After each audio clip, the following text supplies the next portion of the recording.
Bonjour tout le monde et bienvenue au bulletin d'information de ce jeudi 6 février 2026 sur Écoute FM.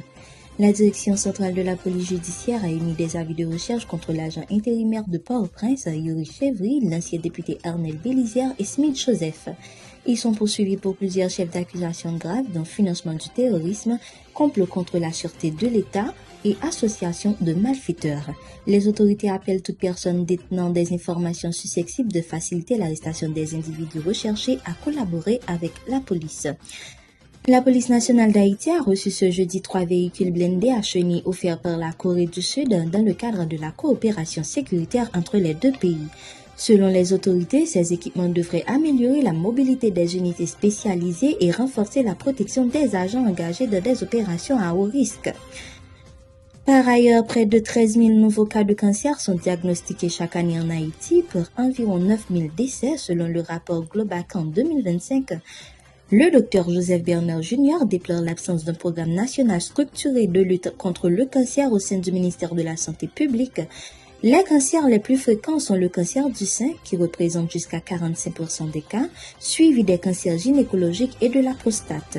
Le spécialiste souligne que la majorité des facteurs de risque sont évitables et insiste sur l'urgence de mettre en place un programme national gratuit de dépistage précoce. Toujours sur le même dossier, en Haïti, la prise en charge du cancer repose essentiellement sur des structures privées ou soutenues par des ONG. Aucun centre hospitalier public n'est actuellement dédié au traitement du cancer, selon le docteur Joseph Bernard Junior. L'hôpital universitaire de Mirbalais, dernier établissement public offrant des soins oncologiques quasi gratuits, est hors service depuis des attaques armées. Une situation qui complique considérablement l'accès aux soins pour des milliers de patients à travers le pays. Autre information, la sélection haïtienne masculine U17 a parfaitement lancé sa campagne en s'imposant 5 buts à 1 face à la Grenade lors des éliminatoires de la Coupe du Monde 2026 disputée au Guatemala.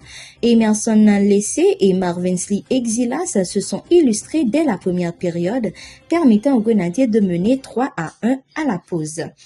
En seconde mi-temps, Haïti a confirmé sa domination avec 2 nouveaux buts, malgré un pénalty manqué. Grâce à ce succès, la sélection haïtienne prend la tête du groupe C et affrontera Antigua et Barbuda le 16 février pour son deuxième match.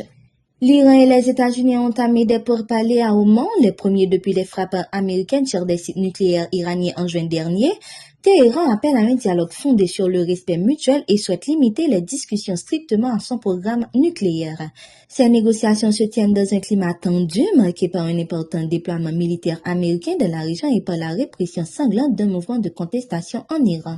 Washington est représenté par l'émissaire Steve Witkoff, tandis que Téhéran est conduit par son chef de la diplomatie, Abbas Araghchi. Merci d'avoir suivi ce bulletin d'information. Je vous rappelle que vous êtes sur Écoute FM et que c'était votre présentatrice, Padei Sadodé. Au revoir.